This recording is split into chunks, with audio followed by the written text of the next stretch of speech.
Welcome to Evolve, Reinventing Leadership, Building Freedom Cultures, with CEO and award-winning author, Yvette Bethel. This podcast is dedicated to providing leaders with solutions to build trust, inspire authentic transformation, and improve engagement.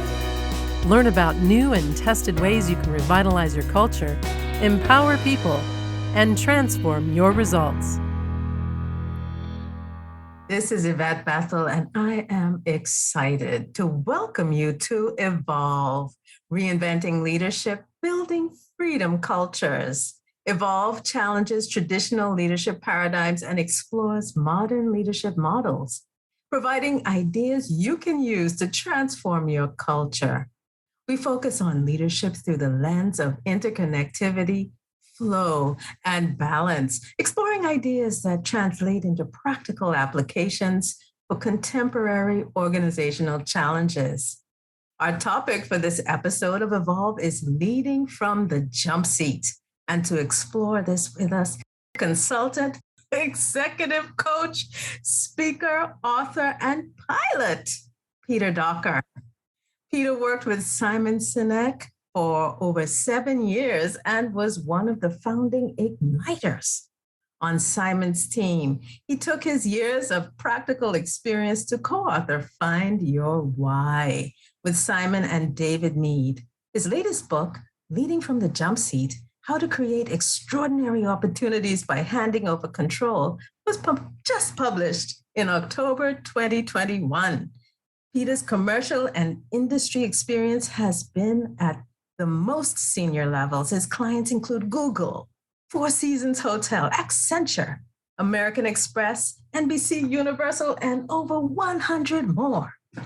Peter served for 25 years as an Royal Air Force senior officer. He has been a force commander during combat flying operations and has been in service across the globe. His career spanned from professional pilot to an aviation training and standards organization, to flying the British Prime Minister around the world. Hello, Peter.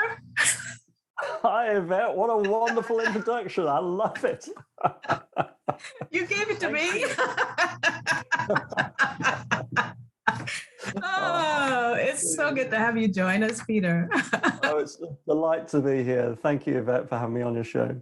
Oh, so after hearing about your amazing background, I'm just curious about what led you to this point, talking about the jump seat and leadership from it. What led you here? What led you here?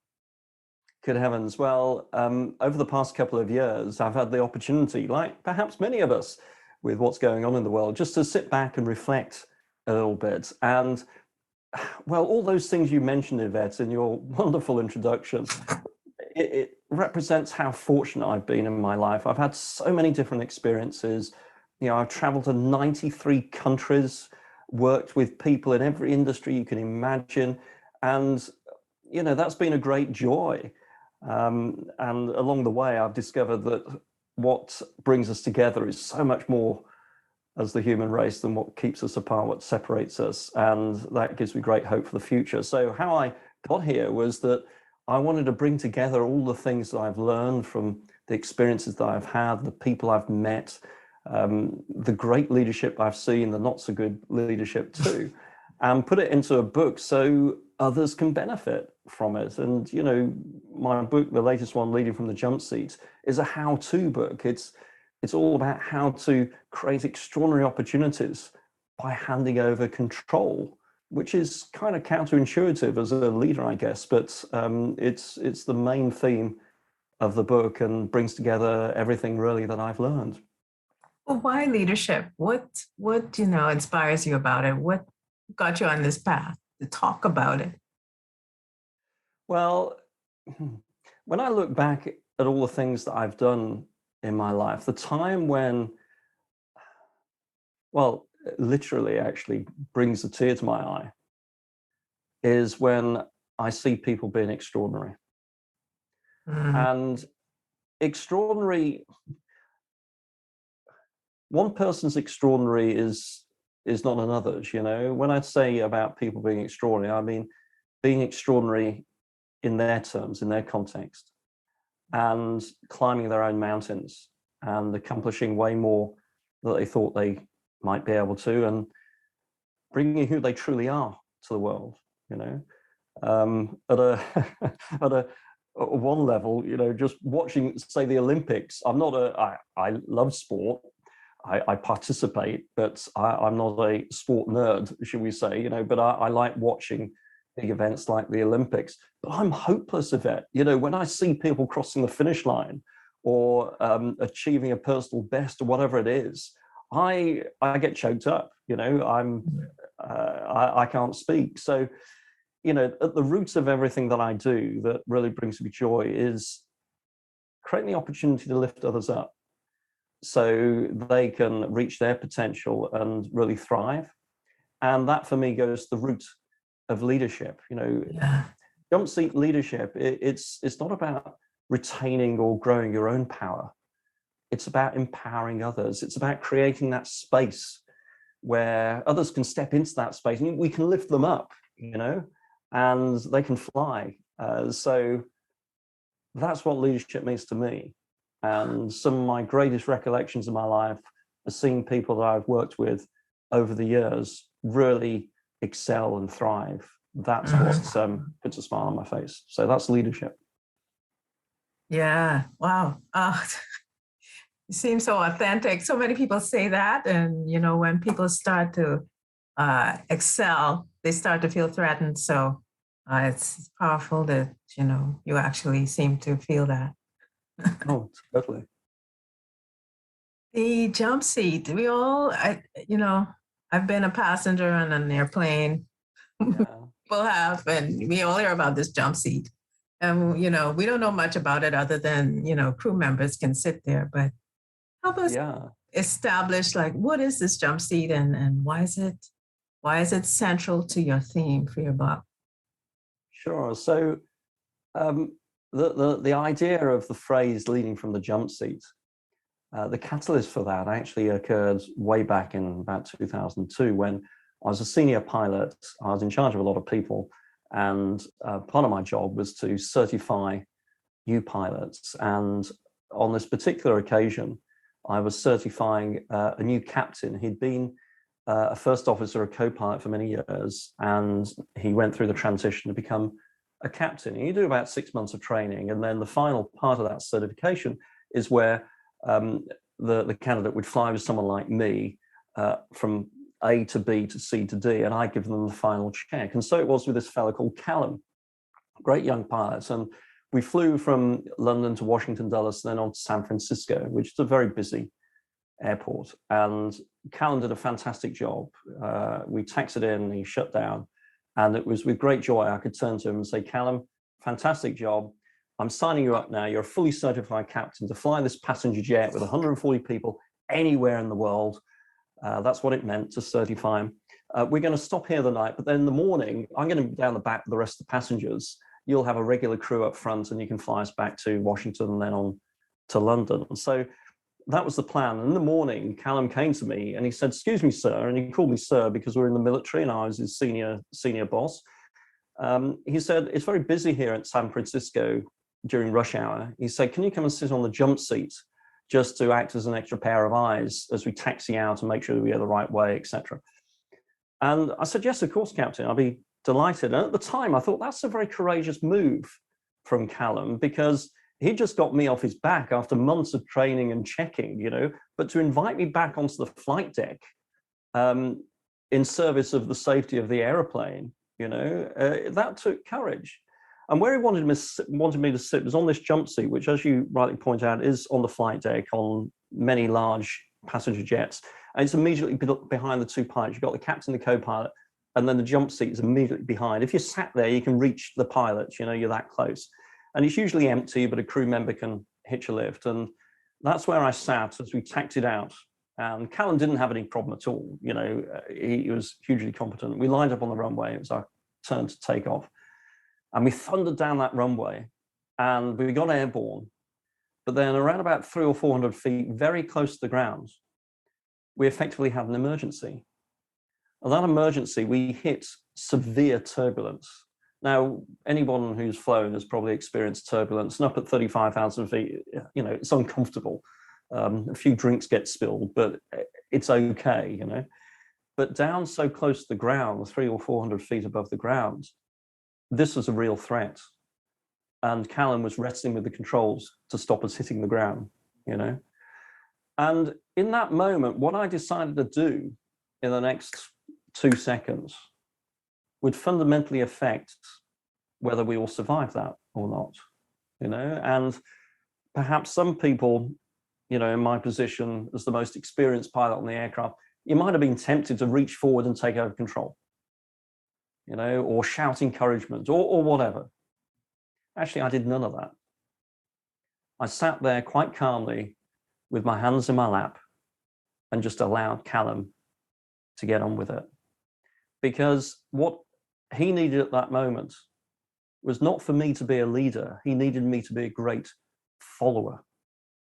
He needed to feel that I had his back, to give him the humble confidence to do what he needed to do. And of course, he sorted out the emergency, no problem at all. But that was the catalyst from leading from the jump seat, because the flight deck of an aircraft is a great metaphor for leadership.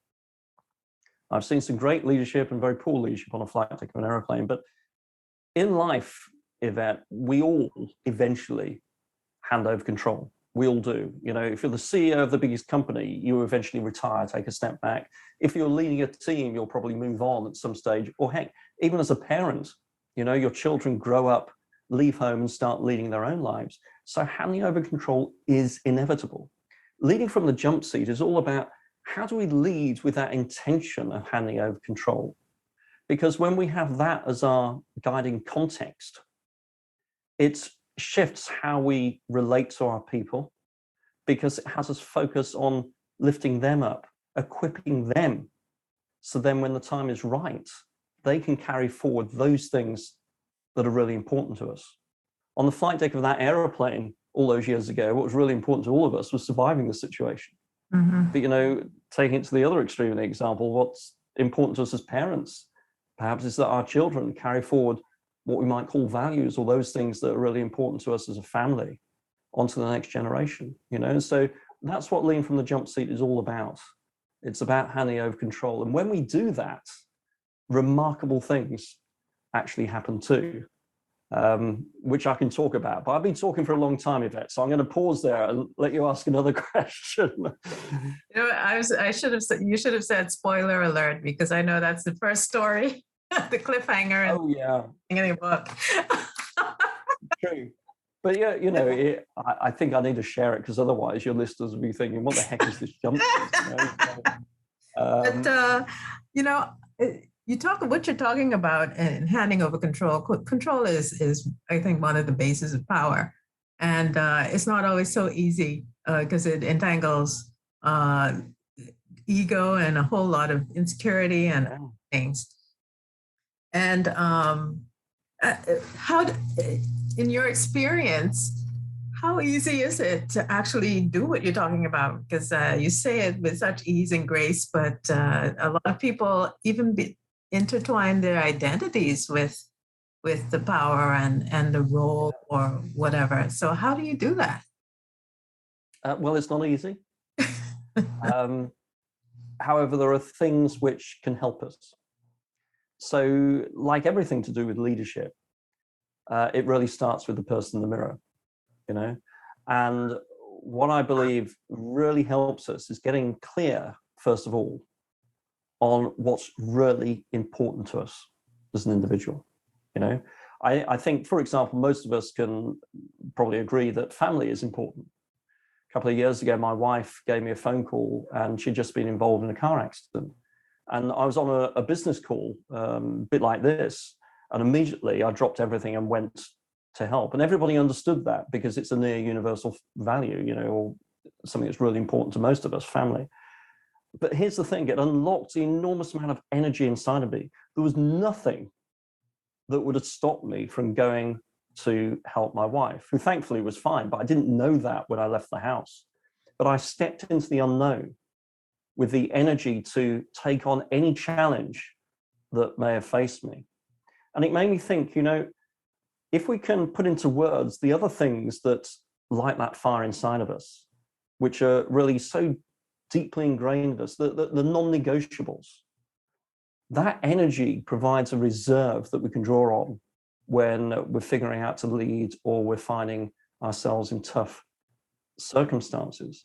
And I share some of this in the book about how some of my fundamental drivers, if you like, are the notion of not being dependent on anybody or being a burden on someone. That goes back to my childhood. Also, the notion of mutual respect is hugely important to me.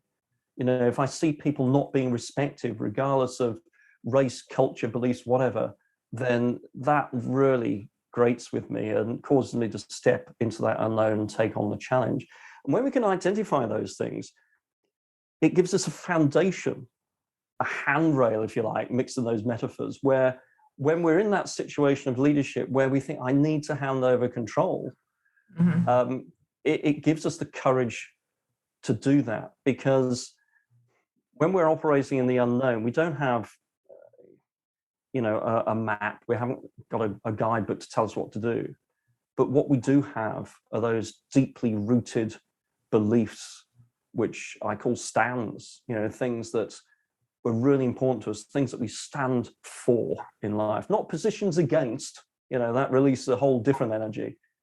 But when we're a stand for things, it gives us the courage to step forward when otherwise we might hesitate. And that includes the courage to step forward, to hand over control to others who can help us figure out the challenges, the solutions to the challenges that we're facing. It's the stands that you talk about, they sound like core values, and taking a deeper look at who we are and what we value, so we can take a stand for something. And I can see that being central to shifting power is really looking at what you value, because power tends to show up extrinsically and people run after it. But there's another type of power that's intrinsic. And it sounds like you're saying, go within and tap into that intrinsic power so that you can make that shift. Yeah, and I agree with one small caveat, which is when we're talking about values. Because as I sat down to write this book, I thought, what? Values aren't as fixed as we might like to think they are. Yeah. And this is why I went deeper into drivers. I'll come back to that. But to give you an example, many of us like to think that we're courteous and we think of others. But how about if you're driving to a business meeting and you're late and you get to the car park, the parking lot, and there's one space left and you can see out the corner of your eyes someone else looking for that car parking space, and you kind of ignore them and you park your car up and in you go. Now, you might feel a bit bad about it, but what's happened to your value of being courteous? Values tend to flex with the circumstances. Drivers, though, go much, much deeper. Those are the non-negotiables. So I think there's a relationship between them. But in my experience in business and in life, I've seen people's values shift too often for them to be a constant. So that's why I like to talk about drivers. And those are linked to the things which are so deeply ingrained in us, so important to us, that they are non-negotiable. Interesting. So I think a lot of organizations are based on the command and control model. And leading from the jump seat is now, suggesting, that's not really it. You get so much more out of not doing that. Absolutely. We started talking about it already, but what steps, without divulging too much, I guess, but what steps do you take a company through to help them to transition to releasing that control? Well, the starting point actually is recognizing that there are only two things in this world that drive us forward when something is really important to us. Only two. And those two things are fear and also love. Now, I'll come back to the love word because in business, people get a bit twitchy around that, but I'll explain. It's fine with me on my podcast. Yeah, well, I think you and I think in similar ways, Yvette, but, go into some particularly Western culture businesses or maybe other cultures too. People don't talk about love in the workplace, but let's deal with fear first of all. Fear gets triggered when we sense our life is in danger, and that's fine. When we step into a road and a car's coming, we step back out of fear, and that saves our life. So that's useful. But fear is less useful when it's triggered by three other things. And those three things are when we sense our livelihood, our status, or our reputation is under threat. And those things come under threat in business quite often.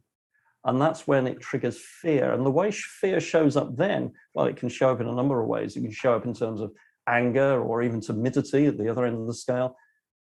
But universally, what tends to happen is that we close down, we start thinking just about ourselves rather than others. And thinking about ourselves is epitomized by the driver of ego. Ego raises its head, and ego is Greek for I. It's all about me. And when that happens, it closes down possibility and alienates people, and you stop working as a team. The good news is we always have a choice. And that choice is when we see fear being, or sense fear being triggered inside of us, see it as a warning flag. And use that warning flag to choose to be led instead or driven by love. And the way love shows up in teams or in business is when we're thinking about others, when we're in service of others, not just ourselves. When we see the world as a place of opportunity and possibility rather than a place of scarcity. And most importantly, the antidote to ego, which is what I call humble confidence. And humble confidence is, what I mean by that is when we have humble confidence, we're absolutely resolute in where we're heading. And we're willing to take decisions, even the tough ones, when they need to be taken. But most importantly, we're willing to listen to others. And we don't naturally assume that it's us who has the answer, or indeed us that is expected to have the answer. And this comes to your command and control piece. If people lead by command and control, people expect that leader to have the answer to all the problems you're facing. But if you don't have the answer, you become the constriction in the pipe. That's right. In other words, your team can only advance as quickly as you are able to come up with the answers. But when you bring forward humble confidence instead of ego, when you source yourself from a place of love rather than fear, it gives you the courage to listen and open up the floor, if you will, to others on your team to contribute to the solution, to the challenges you're facing. And that's when you start to access what I call the collective genius of your people. And that's when you are no longer the constriction of the pipe, and you accelerate the progress of your team. So in answer to your question, how do I start to bring this to companies? It's helping them to realize, first of all, that everything is driven, that's important to us, everything is driven by either love or fear, and that we have a choice. And the thing that links love and fear is courage. Courage can't exist without fear, but it can only be sustained by the love for something. And when we can tap into that, when we can link that love for something to what's really important to us as human beings, as individuals, as we were talking about a moment ago, then that gives us the courage to find the humble confidence where we then hand over control to others who can help us figure out the solutions. One of the things that I write about and explore is systems and structures. And a command and control model has an interpersonal kind of component. There's also the systemic uh, consideration. From your experience, how do you start to transform the system and the structures, the policies, the procedures, the org charts, all those different things that have command and control embedded within it that would contradict the interpersonal work that you do? How do you address that? Well, to have systems that do not contradict, as you put it, the interpersonal work. The systems and processes. If you take away human beings and culture and leadership, and you stack all the systems and processes up in a corner, you got nothing. So systems and processes should support the culture that you want, the other way around, not the other way around. So, for example, one of the other practices of leading from the jump seat, being a jump seat leader, is around nurturing a sense of belonging. And that's hugely important. And I see it as the duty of anyone in a leadership position, a formal leadership role, to nurture that sense of belonging. Why? Well, when we feel that we belong, then we choose to step up and contribute. In other words, we choose to lead, we choose to get involved. When people feel they don't belong, then they tend to withdraw. So let me give you a real example. You mentioned in your kind introduction that I've led people in combat. And this is true.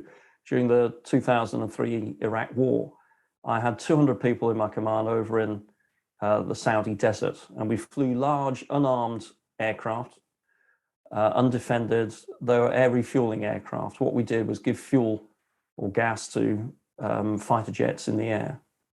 And to do that, we flew around in circles, and quite often we got shot at, which was a bit discomforting, but there we go. It's all part of the job. And on the first night of that war, I can remember the feeling I had of seeing 40 young men and women get airborne in aircraft. I was pretty sure I wasn't going to see them all back, because the likelihood was they would be shot down. And thankfully, they did all come back. But that has weighed heavily on me for years, the weight of that responsibility. And the reason it's weighed heavily on me is because in order to nurture a sense of belonging, you truly need to care about your people. This goes beyond empathy. Empathy is good, but truly caring is where you want to be at. And what that looked like out in the Gulf in 2003 for me was I was genuinely curious about my people. Regardless of how busy I was, I would find time to sit down and talk to the most junior people on my team to check in, how's your family doing? Do you have everything you need in order to do your job?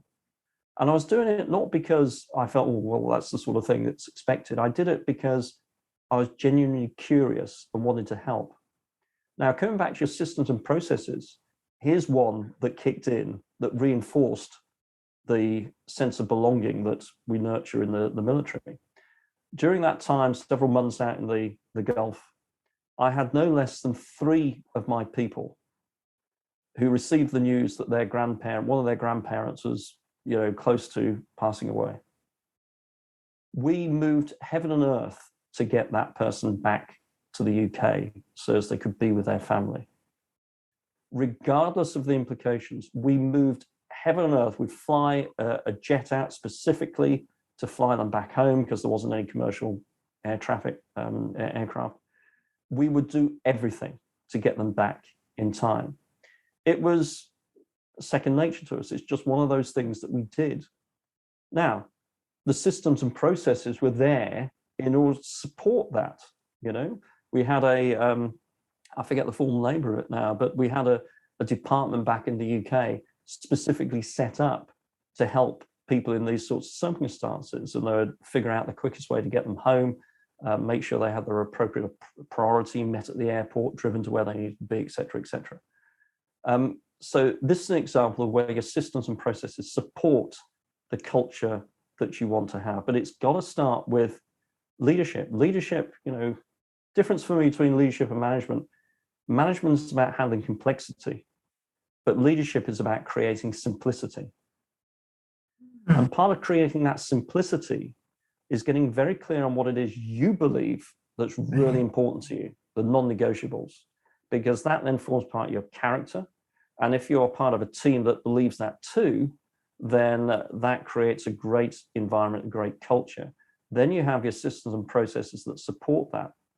And results come too, Over the 4 months that we were out in that Gulf conflict, with this 40-year-old aeroplane that we had, without enough spares, operating in sandstorms in the desert, we were tasked with 479 missions.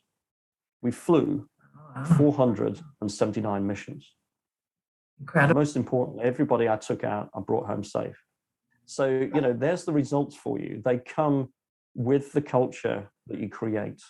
And we just need to make sure that our systems and processes support that culture and not the other way around. Oh, you know what? I'd love to talk to you in another episode about culture. That's one of my favorites. You mentioned belonging, and what I believe in is interconnectivity and caring and value. And you mentioned a lot of things that are aligned with my work. But I'd like for you to tell our audience a little bit more about belonging and connection and the importance of it in this process of releasing control. Well, it's related to another distinction in language.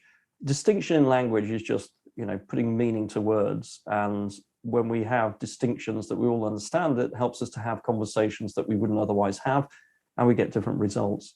So one of the distinctions that I use, which you won't find in a dictionary anywhere, but it's the difference between accountability and responsibility. And this links to belonging. We can make people accountable for things, but only an individual can choose to take responsibility. So I like to keep things simple. When our children were very young, they used to play out in the street. We lived in a safe area, not many cars around, and they'd play out in the street with their friends. And if a car did come along or a stranger entered the neighborhood, we didn't know who they were, we would be accountable as parents for our own children. And so we'd go out and take care of our children, but also we felt a responsibility for the children of our neighbors. So we would take care of them too, and that's a choice. You can't force anyone to make a choice. When people do choose to do things, it's hugely powerful. But the reason we chose to take responsibility for the children of our neighbors was because we had a strong sense of belonging to our community. Right. And so we chose to take responsibility. Another example I use, and this is about parenting, because parenting for many of us is one of the biggest leadership challenges that we face. It goes on for years, doesn't it? So here's a challenge I put to people sometimes. I say, right, big leadership challenge. How do you get your teenage daughter to put her dirty laundry in the washing basket? Yeah. And, our children are in their late 20s and 30s now, but we remember it well. And it's very difficult. But hey, just change the context a little bit. What if next weekend they're going out with their friends and they want to have their favorite outfit to wear? Is there any trouble getting them to put that laundry in the washing basket? None whatsoever. Heck, they might wash it themselves. Yeah. And the reason for that is they want to belong to their group of friends. And part of the way they choose to do that is by wearing their particular outfit that fits, or whatever it is, whatever happens to be important to them. But often it's about the clothes they wear, particularly for young teenage girls. I remember my son, he wasn't bothered in the slightest, but nonetheless, it was driven by the sense of belonging.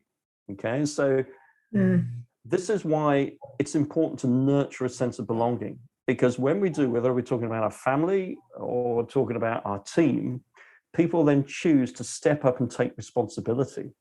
And that's when they start to become leaders. And we want people to become leaders because we don't want the whole organization to be dependent on us at the top of the organization or the head of the team. Because if we get ill or we move away, then what happens to the team, So it's all about creating the environment where we are preparing our people to lead and to take over. That's hugely important. And they need to choose to take responsibility. And the way we do that is by nurturing that sense of belonging. It's interesting because you talked about fear and love earlier as being driving. I think that's a wonderful example of a form of love, belonging. Yeah, absolutely. That drove her behavior. There's a lot of times we don't bring the word love, as you said earlier, into the conversation about the workplace. But it's the one thing that's missing. It's necessary now to kind of heal and resolve a lot of the challenges, the interpersonal challenges that we've allowed to remain. And we've seen that at a global scale recently over the last 18 months or so. Many people have felt their life, their livelihood, their status, and their reputation is they're all under threat. And so fear starts to take hold. And we always have that choice to choose love. In the book, I mentioned Nelson Mandela, because when he was in prison for all of those years, it would have been so easy for him to be driven by fear. But instead, he chose love. And the way love showed up was his view of possibility and opportunity in the world. Hope. It's another aspect of jumpseat leadership, being the guardian of hope.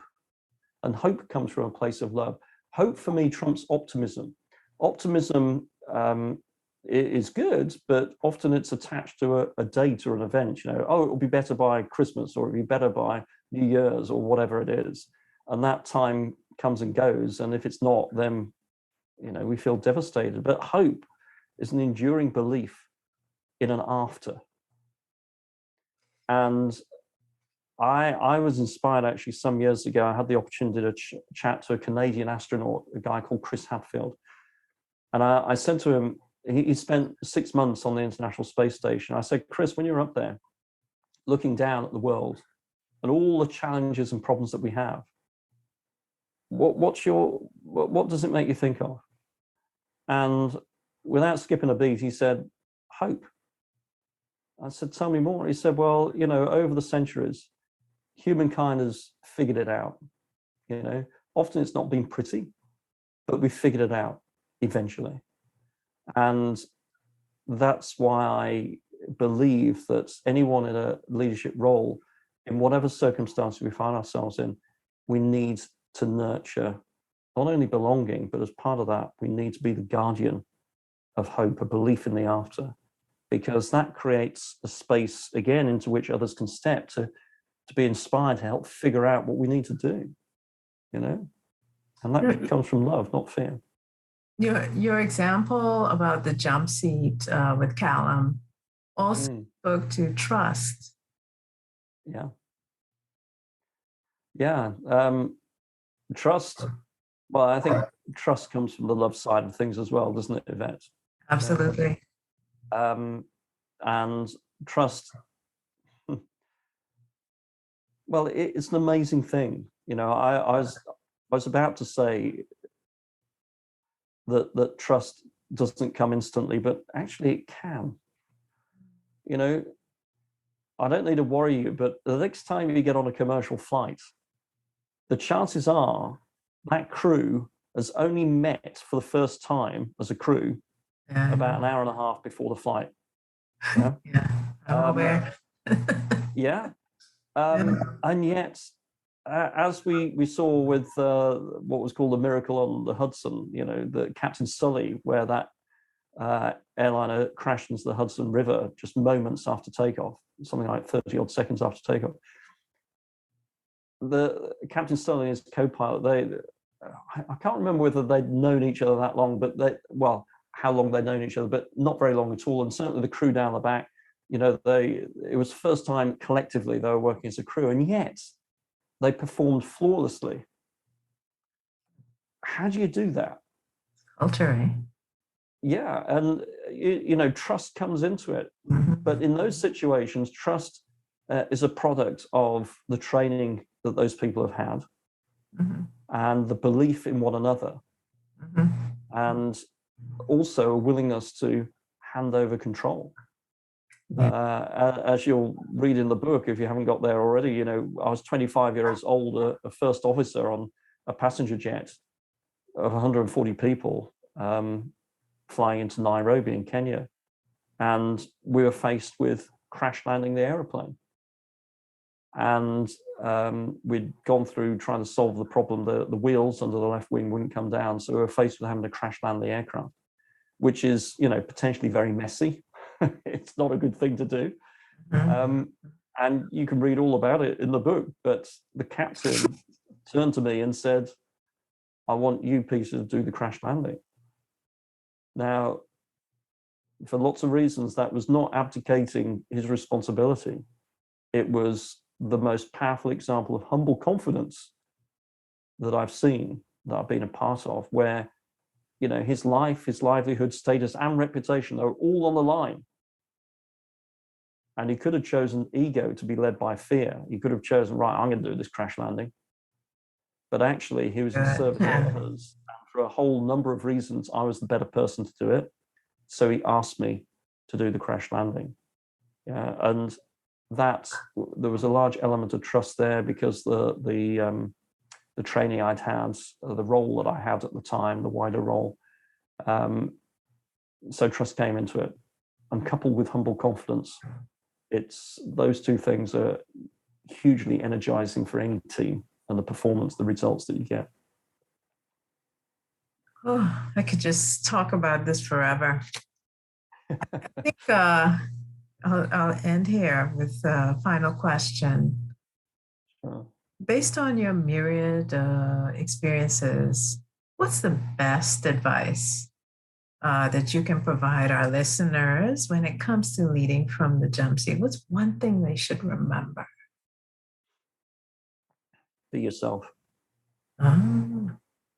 Authenticity.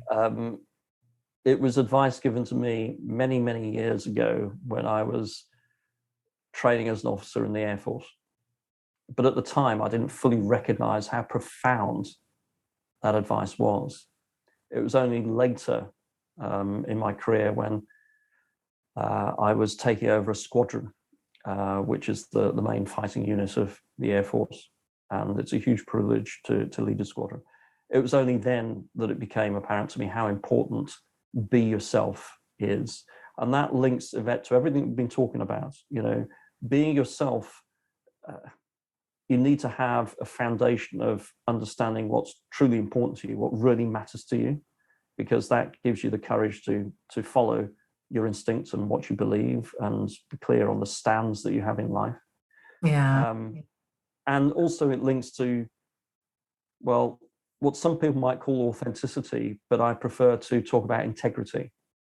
There's a lot of conversation in business and leadership circles about being authentic, but I always had an issue with that as a notion, because, well, take the Iraq War I mentioned.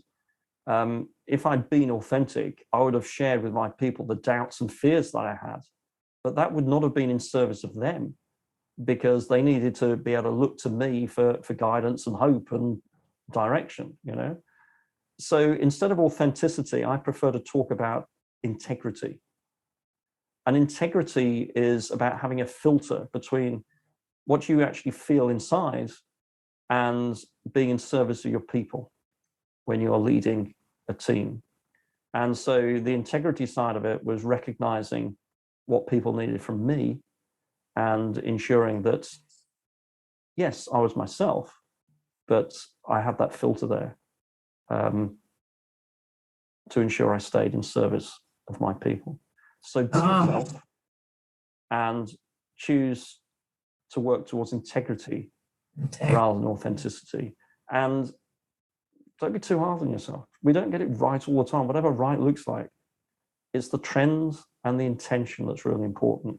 And tomorrow we can do a little bit better. And that applies still to me today as it did 30 years ago. Yeah, with that, Peter, I'd like to thank you sincerely for joining us. Your insights will certainly help our audience to start leading from the jump seat and letting go of that control, at least, a little bit, hopefully. And for some, a lot. Please tell our audience where they can find you and your latest book on the internet. My website is curiously called leadingfromthejumpseat.com. So you can find lots of resources there. My book, by the same name, is available worldwide, the usual places. Amazon sells, I think, about 80% of books, so it's most certainly available on various Amazon sites, but also retailers around the world. And it's there in ebook, print, hardback shortly, and audiobook too. So wonderful. However you like to consume, it's there. Wonderful, wonderful. This has been Yvette Bethel and Peter Docker, and we thank you for taking the time to join us on Evolve, Reinventing Leadership, Building Freedom Cultures. Thanks for listening to Evolve, Reinventing Leadership, Building Freedom Cultures. Join our vibrant network of leaders who are challenging the leadership paradigm in an innovative learning and impact network. Check out our webpage at ifbnetwork.co to learn more about and join our exciting ecosystem of high-performing leaders.